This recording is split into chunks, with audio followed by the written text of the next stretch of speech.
SDN Perak 2, Ibu Siti Lestari, SPD SD. Yang saya hormati Bapak Ibu, guru dan karyawan SD Negeri Perak 2. Pertama-tama marilah kita panjatkan puji syukur kehadirat Allah Subhanahu wa Ta'ala yang telah memberikan kita hidayah, nikmat sehat, nikmat selamat, sehingga kita bisa berkumpul di ruangan ini dengan keadaan sehat, tidak menggunakan suatu amal. Selawat serta salam senantiasa kita tunjukkan kepada Nabi besar Muhammad SAW yang senantiasa kita nantikan syafaatnya di yaumul akhir nanti. Sebelumnya saya ucapkan terima kasih kepada Bapak Ibu semuanya yang kali ini bisa meluangkan waktu untuk menghadiri undangan kami dalam diseminasi aksi nyata implementasi budaya positif. Sebelumnya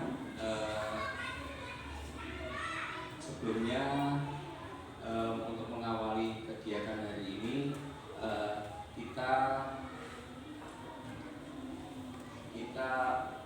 mulai dengan membaca Bismillahirrahmanirrahim. Selanjutnya mungkin dari Ibu Kepala Sekolah ada mengatakan untuk kegiatan pada pagi hari ini. Waktu dan tempat saya persilakan.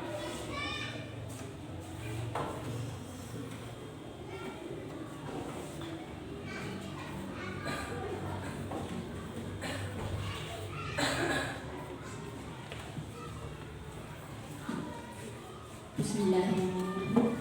Assalamualaikum warahmatullahi wabarakatuh. Alhamdulillahirabbil alamin. Assalatu wassalamu ala asrofil anbiya'i wal mursalin wa ala alihi wa sahbihi ajma'in. Amma ba'du. Yang kami hormati Bapak Ibu guru, Bapak Ibu karyawan SD level 2. Pertama dan yang paling utama, marilah kita panjatkan puji syukur kehadirat Allah Subhanahu wa Ta'ala atas ridhonya pada pagi hari yang cerah, yang berbahagia ini. Kita masih diberi kesehatan, diberi kesempatan sehingga bisa melaksanakan kegiatan hari ini, yaitu diseminasi aksi nyata tentang implementasi budaya positif yang nanti akan disampaikan oleh Bapak Borjiono SPD SD. Selanjutnya salawat dan salam marilah kita sanjungkan kepada junjungan kita Nabi Agung Muhammad SAW. Semoga di hari akhir nanti kita mendapat syafaatnya. Amin. Bapak Ibu yang kami hormati, pada kesempatan yang berbahagia ini kita mengadakan kegiatan diseminasi aksi nyata tentang implementasi budaya positif, di mana untuk materi ini adalah sangat penting sekali bagi kita sebagai pendidik untuk mengimplementasikan budaya positif kepada anak-anak kita, menanamkan karakter kepada anak-anak kita, di mana itu adalah sangat penting sebagai bekal awal anak-anak kita untuk diimplementasikan di kehidupan sehari-hari, baik di sekolah, di rumah ataupun di masyarakat. Selanjutnya, semoga kegiatan hari ini dapat memotivasi Bapak Ibu guru semua untuk mengimplementasikan budaya positif ini sesuai dengan karakter anak-anak kita, sesuai dengan lingkungan anak-anak kita.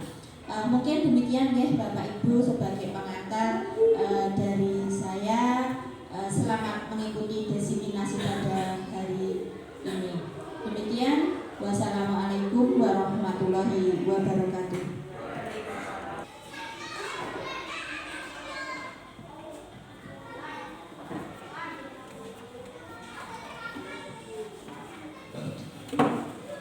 kasih Bu Siti telah memberikan motivasi serta pengarahan untuk kita semua yang nantinya motivasi tersebut untuk kami untuk berkembang ke arah yang lebih baik nanti. Selanjutnya kita akan mempelajari atau kita akan diskusi bersama mengenai implementasi budaya positif.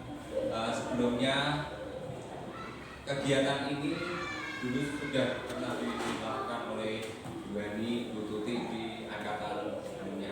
Di sini saya hanya merefleksi kembali, mengingatkan kembali tentang budaya positif.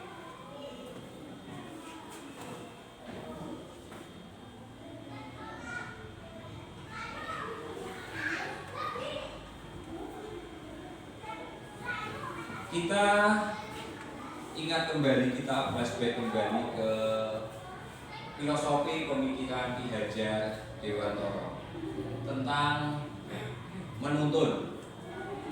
Maksud pendidikan itu adalah menuntun segala kekuatan kodrat yang ada pada anak-anak agar mereka dapat mencapai keselamatan dan kebahagiaan yang setinggi-tinggi sebagai manusia maupun anggota masyarakat.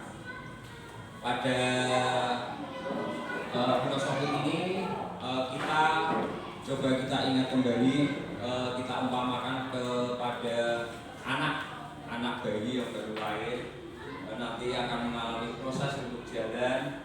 Itu membutuhkan bimbingan kita untuk bisa jalan sempurna. Kalau dibiarkan saja sebetulnya bisa jalan, tetapi kewajiban kita adalah menuntun anak tersebut dari mulai di TK sampai pada anak itu bisa berjalan dengan baik, dengan benar, sesuai dengan yang kehendaki dan harapan-harapan dari kita. Selanjutnya, menghamba pada murid. Pendidikan harus berpihak kepada murid sesuai dengan bakat, minat, dan kemampuan anak, bukan sesuai kemampuan pendidik. Di sini menghamba kata menghamba. Sebetulnya menghamba itu kan terlalu tinggi kita.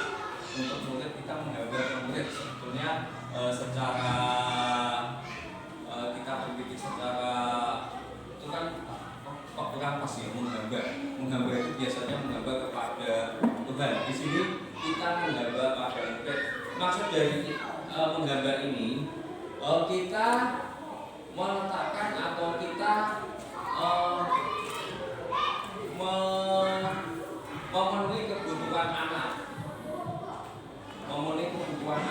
kemampuan anak, memberikan segalanya kepada anak biar anak itu menjadi pusat kita untuk pendidikan. Selanjutnya, pendidikan ibarat petani. Pendidik ibarat petani. Sekolah adalah lahan dan siswa adalah bijinya. Tugas seorang petani adalah mengolah tanah dan merawatnya. Di sini kita mengibaratkan bahwa kita menanam, contohnya menanam jagung. Kalau jagung itu dari bibit yang baik dan kita rawat, kita pupuk, kita sirami, nanti hasilnya juga lebih baik. Tetapi jika jagung itu ditanam, dibiarkan saja, pasti hasilnya juga tidak maksimal. Di sini kita sering sekali setiap hari pendidikan itu ingat Sosmudodo, ingat Biomarga Karso, Terduri, Handaya. Kita sebagai guru selalu menjadi contoh untuk anak-anak kita. Bukan hanya memberi contoh, menjadi contoh berarti kita harus melakukan. Pada dasarnya anak itu adalah pencontoh yang baik. Apapun yang kita lakukan, apapun yang kita kerjakan, anak itu pasti akan mengikuti kita. Di kita juga selalu memberi motivasi, memberi semangat kepada anak. Semangat untuk mengikuti lomba, mengasih motivasi biar anak itu semangat, tidak mempunyai daya juang, serta kita mendorong anak di belakang, kita mendorong untuk anak itu biar bisa mempunyai daya saing kepada di dunia persaingan nantinya. Kita lanjut, kita coba tes breathing sebentar deh. Sekarang saya minta Bapak Ibu guru nanti salah satu maju menuliskan hal yang paling Bapak Ibu anggap paling berharga dalam kehidupan Bapak Ibu. Jangan tulis apa yang paling berharga di kehidupan Bapak Ibu.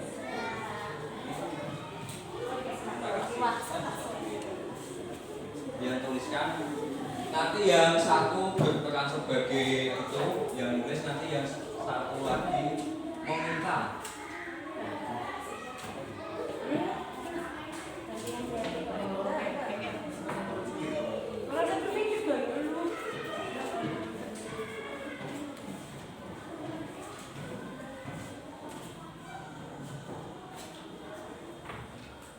Coba Bapak itu tulis, itu boleh seumpama nih, boleh uang 4 miliar, boleh. Mungkin itu mungkin apa yang paling berharga dalam kehidupan Bapak Ibu. Tulis sesuai dengan hati Bapak Ibu.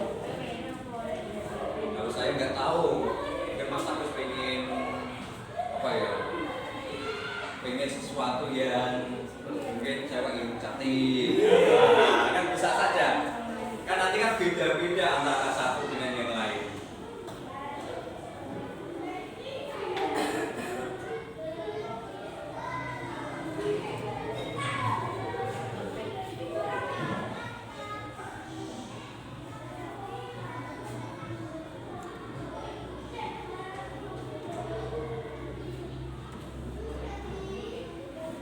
Sampun?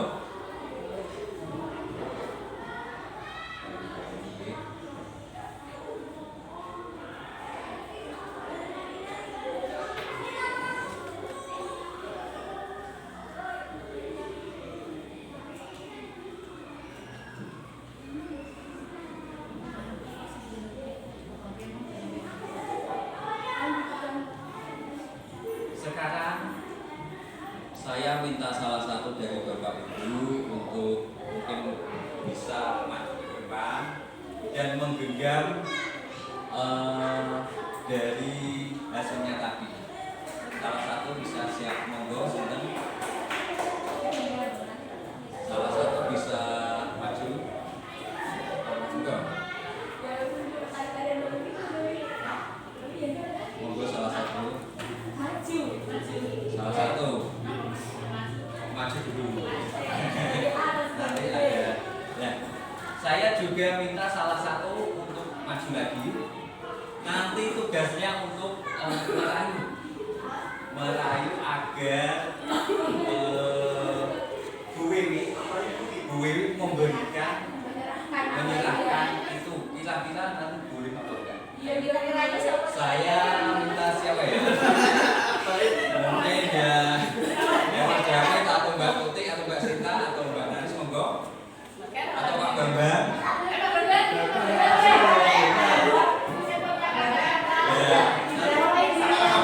Iya. Sekarang Mbak Iwi hanya menggenggam.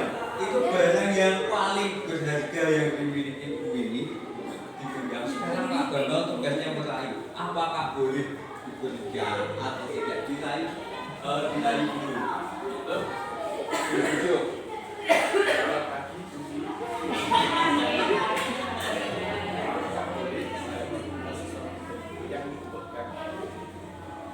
Bagi saya ini benar-benar sesuatu yang sangat amat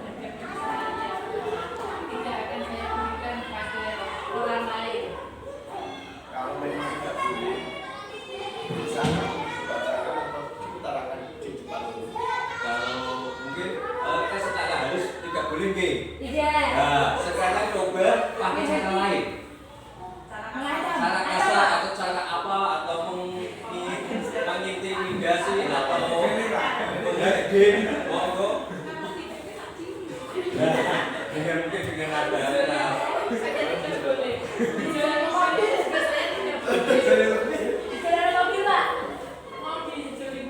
Kalau memang tidak boleh, apa yang itu biar boleh ya? Apa yang saya miliki ini akan saya pertahankan sampai akhir hayat. Tidak boleh. Ada Pak.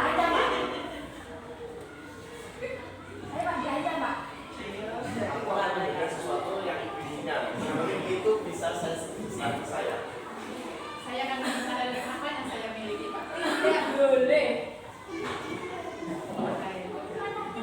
Iya. Sudah gitu. Berarti dengan cara harus gue masih mempertahankan secara mengintimidasi juga nggak boleh. Berarti masih mempertahankan. Ya, sekarang boleh duduk dulu.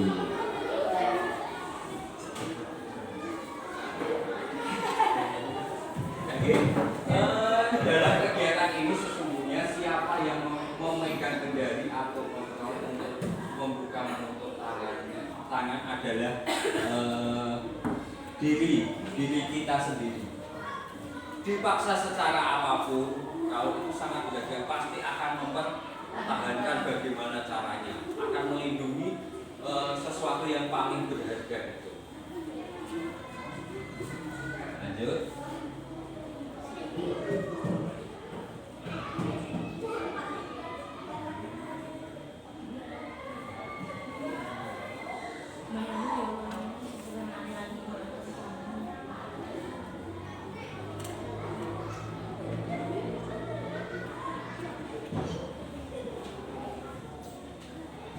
Budaya positif. Di sini ada disiplin positif. Seseorang yang memiliki disiplin diri berarti mereka bisa bertanggung jawab terhadap apa yang dilakukan karena mereka mendasarkan tindakan mereka pada nilai-nilai kebijakan universal. Yang kedua, nilai-nilai kebijakan universal profil pelajar Pancasila yaitu adalah beriman, bertakwa kepada Tuhan Yang Maha Esa dan berakhlak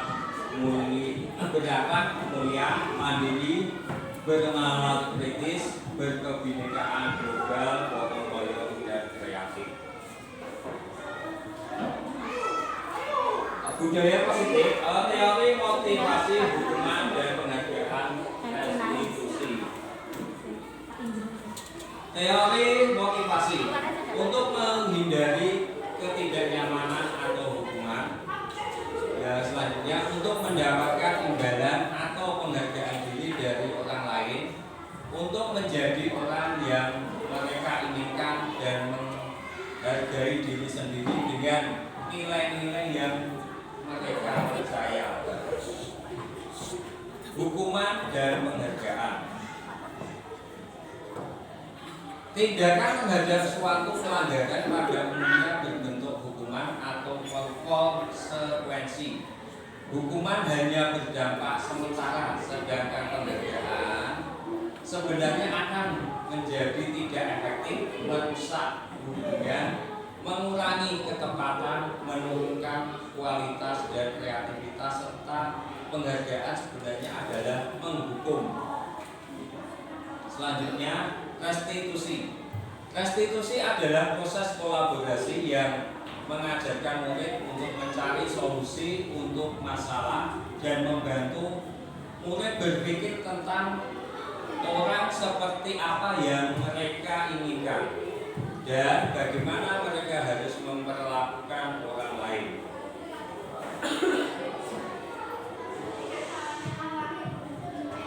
Keyakinan kelas. Satu, keyakinan kelas bersifat lebih abstrak daripada peraturan yang lebih rinci dan konkret. Keyakinan kelas ini kita gali atau kita melibatkan siswa untuk menyusun keyakinan kelas. Dua, keyakinan kelas berupa pernyataan-pernyataan universal. Tiga, pernyataan keyakinan kelas senantiasa dibuat dalam bentuk positif. Empat, keyakinan kelas hendaknya tidak terlalu banyak sehingga mudah diingat dan dipahami oleh semua warga kelas. Lima, keyakinan kelas sebaiknya sesuatu yang dapat diterapkan di lingkungan tersebut. 6. Semua warga kelas hendaknya ikut berkontribusi dalam pembuatan keyakinan kelas lewat kegiatan curah pendapat. 7. Bersedia meninjau kembali keyakinan kelas dari waktu ke waktu. Berarti selalu update. Kebutuhan dasar manusia, yaitu kasih sayang dan rasa terima kasih, kekuasaan, kesenangan, kebebasan, dan bertahan hidup. 5. Posisi kontrol. Penghukum. Seorang penghukum bisa menggunakan hukuman fisik maupun verbal. 2. Membuat rasa bersalah. Membuat rasa bersalah akan menggunakan keheningan yang membuat orang lain merasa tidak nyaman, bersalah, dan rendah diri. Posisi sebagai teman. Guru pada posisi ini tidak akan menyakiti murid, namun akan tetap berupaya mengontrol murid melalui persuasi. 4. Pemantau. Posisi pemantau berdasarkan pada peraturan dan konsekuensi. Selanjutnya, sebagai manajer, posisi di mana guru berbuat sesuatu bersama dengan murid, mempersilahkan murid mempertanggungjawabkan perilakunya, mendukung murid agar dapat menemukan solusi dari permasalahan tersebut. Kita lanjut, kita coba saksikan video berikut.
Kita sudah menyaksikan contohan 5 posisi kontrol yang kita saksikan bersama. Dari posisi 5 posisi itu kita pasti pernah melakukan atau mengalaminya.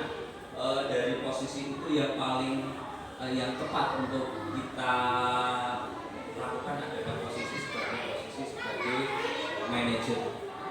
Kita memposisikan menghargai anak, kita mengingatkan tentang kesalahan anak, tidak memberi hukuman, dan posisi itu lebih tepat, lebih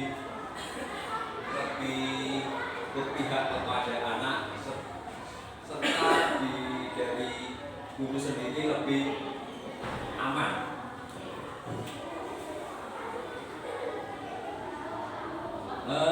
Selanjutnya, segitiga restitusi adalah proses menciptakan kondisi bagi murid untuk memperbaiki kesalahan mereka, sehingga mereka bisa kembali pada kelompok mereka dengan karakter yang kuat. Dalam LMS Guru Penggerak Modul 1.4 Budaya Positif, melalui restitusi kita dapat membantu murid menjadi lebih memiliki tujuan, disiplin positif, serta memulihkan dirinya setelah berbuat salah. Penekanannya bukanlah pada bagaimana berperilaku untuk menyenangkan orang lain atau menghindari ketidaknyamanan, namun tujuannya adalah menjadi orang yang menghargai nilai-nilai kebijakan yang mereka percayai. Restitusi membantu murid untuk jujur pada diri sendiri dan mengevaluasi dampak dari kesalahan yang dilakukan. Restitusi memberikan penawaran bukan paksaan. Di sini langkah yang harus dilakukan adalah itu segitiga, yaitu yang pertama menstabilkan identitas. Yang kedua, memvalidasi tindakan yang salah. Yang ketiga, menanyakan keyakinan. Yaitu biasanya menanyakan keyakinan kelas yang telah disepakati, mengingatkan kembali. Kita lanjut ya. Ini saya membuat aksi nyata apa ya namanya, dimulai intelektual yang saya coba menerapkan disiplin segitiga restitusi.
Terus yang kedua, anak sering datang terlambat sehingga banyak pelajaran yang tertinggal.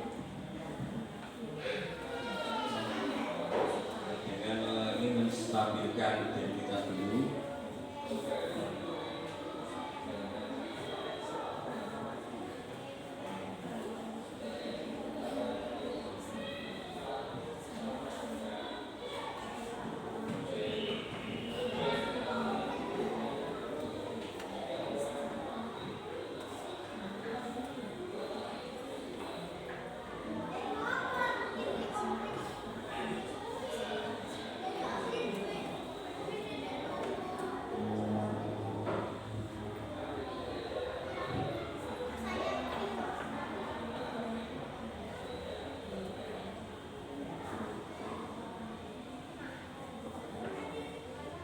Ini memvalidasi tindakan yang salah.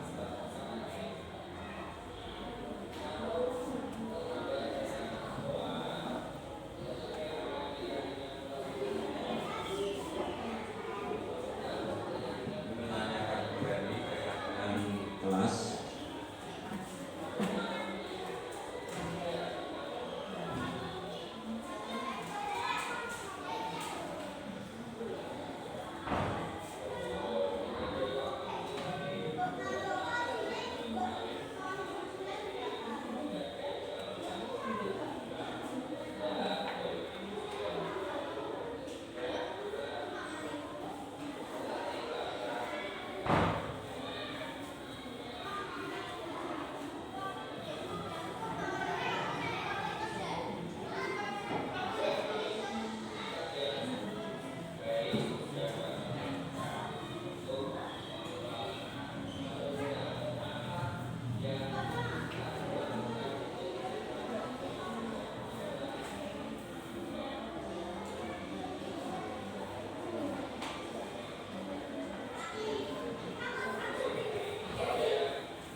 Dari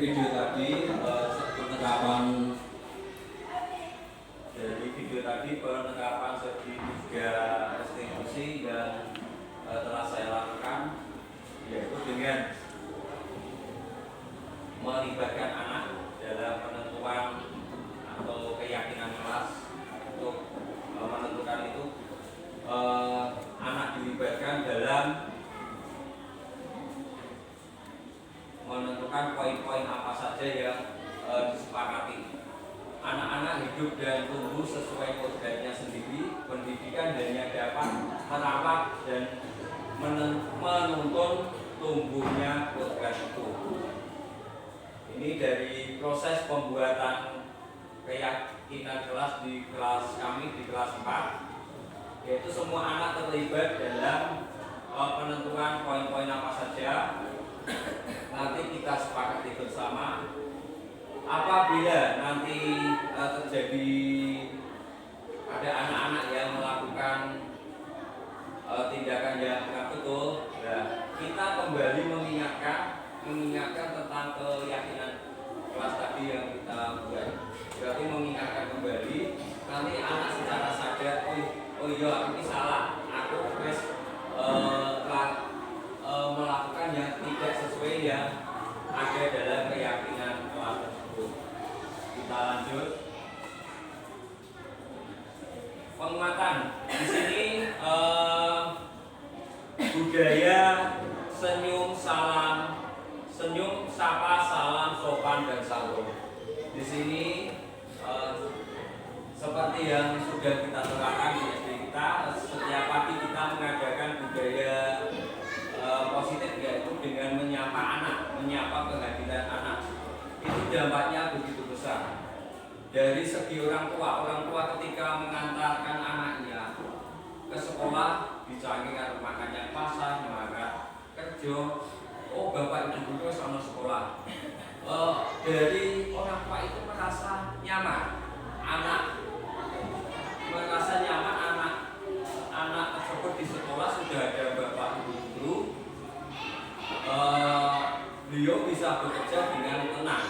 Dari segi anak sendiri akan merasa aman. Oh, esok-esok wis ono Pak Guru wis datang, wis menyambut. Dan dari penilaian masyarakat pasti akan membandingkan sekolah satu dengan sekolah yang lain. Sekolah itu wis ono saya menyambut anak. Nah, dilanjut senyum. Kita selalu membudayakan senyum. Pagi-pagi datang ketemu teman dengan senyum, anak akan menjadi senang, teman akan menjadi nyaman. Beda cerita kalau datang ulatnya wis ketemu, anak tersebut juga pasti juga nopo, pasti akan terbawa suasana. Mari kita coba melalui diri kita sendiri. Kita awali dari kita, nggak usah yang lain. Kita dulu, kita berusaha memperbaiki diri kita. Sapa di sini sapa. Kan ada yang sudah datang, ada yang kewajiban yang menyapa, itu yang datang itu menyapa. Kasih salaman, orang apa wes, orang nyapa wes meneng. Kita budayakan hal-hal seperti itu biar suasana di sekolah itu menjadi lebih harmonis, lebih kita nyaman di sekolah. Salam, kita mengajarkan salam. Anak setiap datang diajarkan salam. Kita pakai sana kita selamat pagi. Anak nanti kan biasa kita nyapa dulu, ucapkan salam, nanti anak terbiasa akan kebalikan, gantian ya menyapa anak. Kita mengajarkan itu mulai sejak dini. Sopan, kita membudayakan adat sopan santun di era sekarang ini. Di era sekarang ini budaya sopan santun sudah mulai tergerus dengan perkembangan zaman. Sekarang perluan Pak Guru, kalau zaman dulu, zaman ketika saya kecil ya, Pak Guru ini di BWRP, namun Pak, tapi sekarang beda. Roh Pak Guru ini malah melayu Pak. Hei Pak, adabnya itu sudah mulai luntur dengan perkembangan zaman. Nah, ini kewajiban kita untuk menumbuhkan budaya-budaya itu. Kalau ditarik kembali ke profil pelajar Pancasila ini, budaya ini kita tepat sekali dengan profil pelajar Pancasila. Itu mengajarkan tentang hal-hal atau penguatan budaya positif. Mari kita dari kita sendiri, lingkungan sekolah ini kita ciptakan budaya-budaya positif untuk membangun sekolah ini biar berproses lebih baik lagi. Sekarang ini persaingan di setiap sekolah pasti mencari nilai jual untuk sekolahnya. Kita berlomba-lomba untuk menciptakan sekolah ini biar laku, biar diperhitungkan, biar caranya mau bakul ini ben payu. Pasti orang itu akan memilih membandingkan sekolah satu dengan sekolah yang lain. Mari kita bedakan atau kita terapkan budaya 5S untuk kedepannya untuk sekolah kita yang lebih baik biar proses bisa bersaing dengan sekolah yang lain. Kita lanjut. Ini motivasi untuk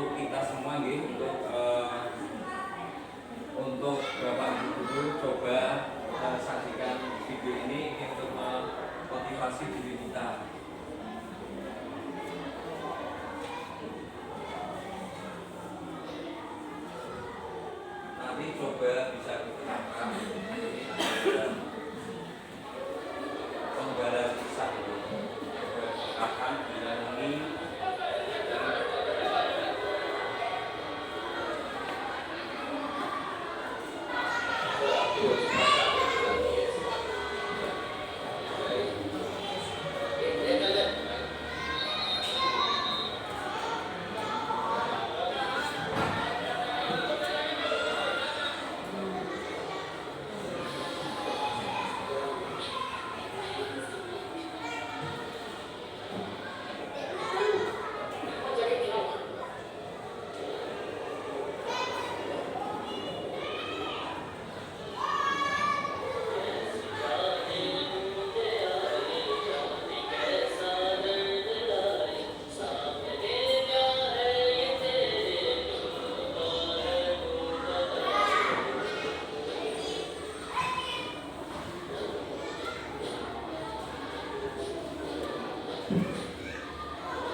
nilai-nilai atau hikmah dari hidup ini dari seorang anak yang bisa menggerakkan begitu banyak orang untuk melakukan kegiatan. Dan kita bisa mengambil nilai positif dari video ini. Kita lanjut, ini sudah penghujung sesi. Ini ada refleksi, bisa dijawab pertanyaannya untuk Bapak Ibu. Bisa ditulis di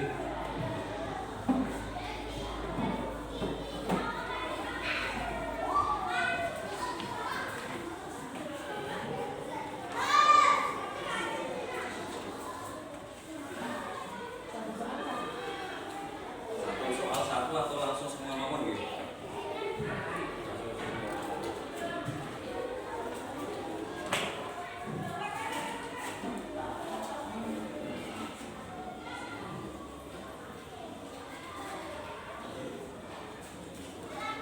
Bisa dikerjakan berkelompok, berdiskusi.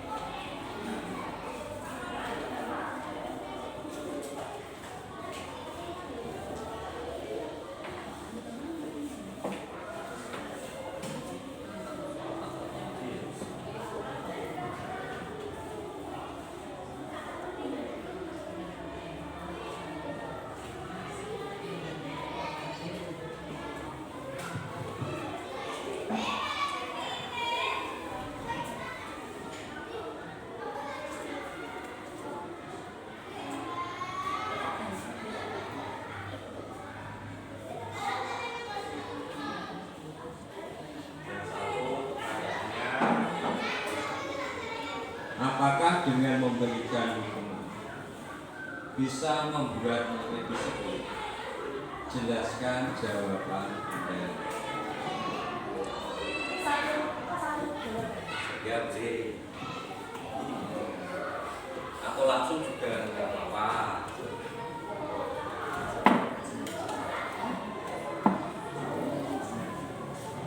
Yang soal nomor 2.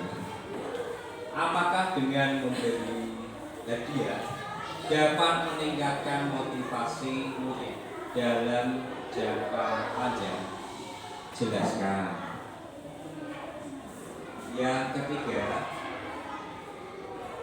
apabila murid datang terlambat ke sekolah, maka diberikan sanksi berupa membersihkan sekolah, menulis pertanyaan saya berjanji tidak akan terlambat sebanyak 100 kali, membaca buku bacaan di perpustakaan sekolah. Setujukah dengan hal tersebut?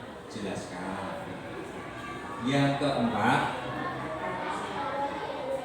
apa yang Anda dapat dalam kegiatan ini?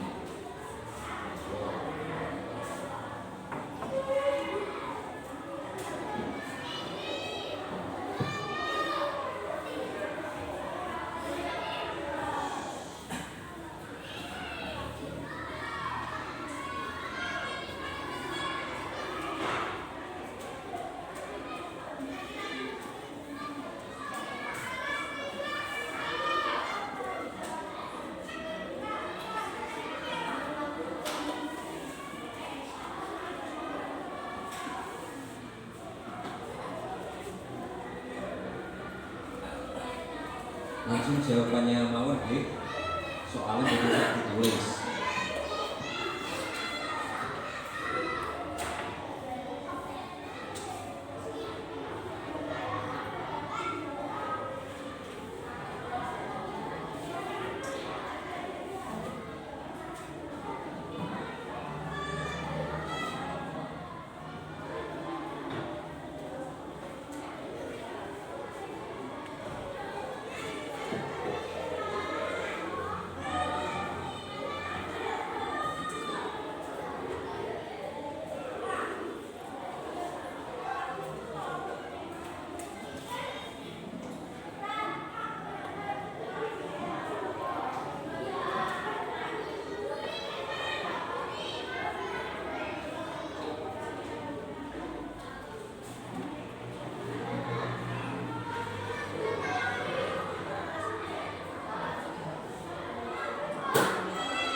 Ya selesai Bapak Ibu.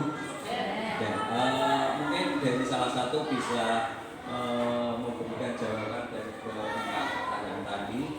Silakan monggo. Langsung Pak. Mau nggih? Yang lain setuju nopo dari satu-satu? Setuju nggih, dari salah satu. Monggo. Monggo Bu Astuti. Terima kasih atas waktunya. Sini saya ingin berusaha menjawab sesi saya dari refleksi kegiatan pada hari ini. Untuk yang pertanyaan nomor 1, apakah dengan memberi hukuman bisa membuat murid disiplin? Jelaskan jawaban Anda. Menurut saya, hukuman itu tidak bisa membuat murid untuk disiplin, karena akan memberikan dari hukuman-hukuman itu, apalagi hukuman yang tidak relevan, itu akan memberikan reaksi atau respon yang negatif dari siswa kepada gurunya. Mungkin akan menjadi dendam, menjadi tidak hormat, tidak empati, dan malah akan begini, bu guru marah-marah memberi hukuman seperti ini, padahal bu guru begini, akan menimbulkan seperti itu menurut saya. Untuk yang jawaban yang nomor 2, untuk pertanyaan nomor 2, apakah dengan pemberian hadiah dapat meningkatkan motivasi murid dalam jangka panjang? Jelaskan jawaban Anda.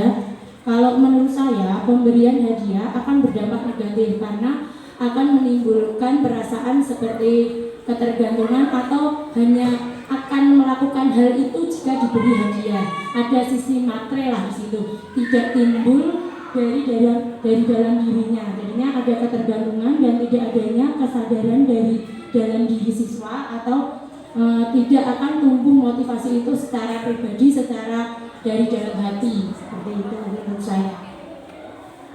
Selanjutnya, untuk yang pertanyaan nomor 3, apabila murid datang terlambat ke sekolah, maka diberikan sanksi berupa membersihkan sekolah, menulis pernyataan saya berjanji tidak akan terlambat sebanyak 100 kali, membaca buku bacaan di perpustakaan sekolah. Setujukah dengan hal-hal tersebut? Jelaskan. Kalau menurut saya, untuk kasus ini saya tidak setuju ya, karena sanksi itu sebaiknya secara diberikan untuk yang relevan. Ibaratnya seperti itu, kalau misalkan kayak yang lari keliling lapangan, kalau dia terlambat di pembelajaran olahraga mungkin boleh dihukum lari. Kalau dia terlambat dalam pembelajaran mungkin di kelas, kalau disuruh nulis saya tidak akan terlambat 100 kali, itu kelihatannya tidak berdampak. Nanti kedepannya ya anak itu akan terlambat lagi, besok suruh baca ini lagi, suruh nulis ini lagi. Jadi mungkin hukuman atau sanksi ini tidak relevan seperti itu. Untuk yang nomor 4, apa yang Anda dapatkan dalam kegiatan ini? Yang saya dapatkan dalam kegiatan ini adalah belajar tentang posisi kontrol sebagai seorang guru, sehingga kita nanti bisa seperti yang disampaikan Pak Pur tadi, bahwa kita bisa memposisikan diri kepada siswa agar meminimalis hal-hal yang negatif. Itu yang bisa saya pelajari. Kemudian selain itu tadi juga lebih belajar tentang lebih fokus menjadi contoh seperti itu. Dengan contohnya itu dengan aksi nyata terhadap anak. Contohnya misal kita ingin datang awal atau on time, maka menjadi sebagai seorang guru kita juga harus bisa datang on time, atau mungkin in time, atau di sebelum anak datang kita sudah datang, seperti itu. Jadi kita langsung kepada actionnya yang kita pelajari dari Pak Pur tadi, dari budaya positif. Untuk merealisasikan budaya positif, maka sebagai guru kita menjadi role model gitu ya Pak Pur ya. Seperti itu yang bisa saya sampaikan dari pembelajaran yang disampaikan, disimulasi dari Pak Pur. Terima kasih.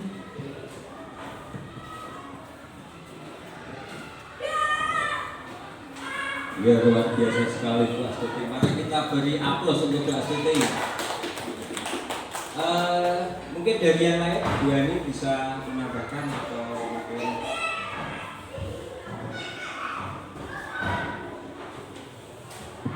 ya, terima kasih atas kesempatannya. Jawaban saya mungkin akan sedikit banyak senada dengan Bu Astuti. Secara singkat, untuk yang pertama, apakah hukuman itu akan meningkatkan disiplin? Jawabannya sama, yaitu tidak, karena hukuman atau disiplin yang tercipta hanya sementara. Jadi karena takut dihukumlah anak akan menjadi lebih disiplin, bukan lagi kesadaran dari diri. Kemudian yang kedua, apakah pemberian hadiah akan memberikan motivasi dalam jangka panjang? Jawabannya tidak, karena motivasi yang timbul nanti tidak berasal dari diri pribadi peserta didik, tetapi lebih kepada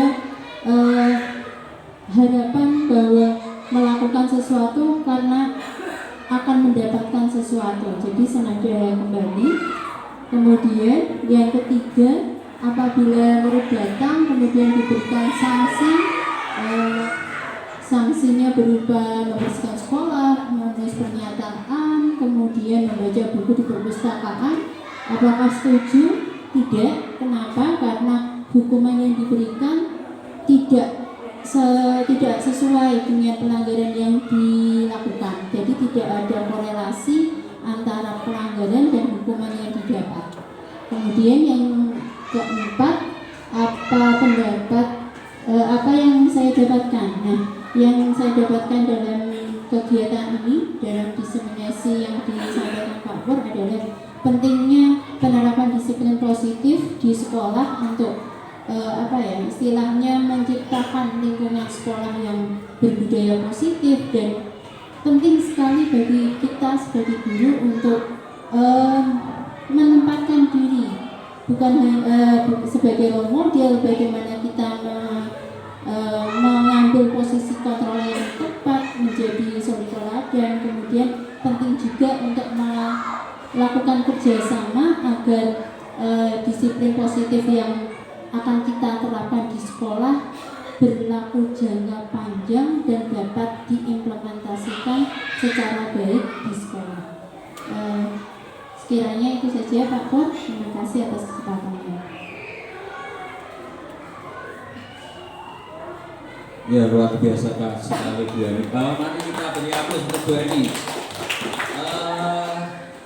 Kita sudah bisa menetapkan untuk dan memilah mana hukuman,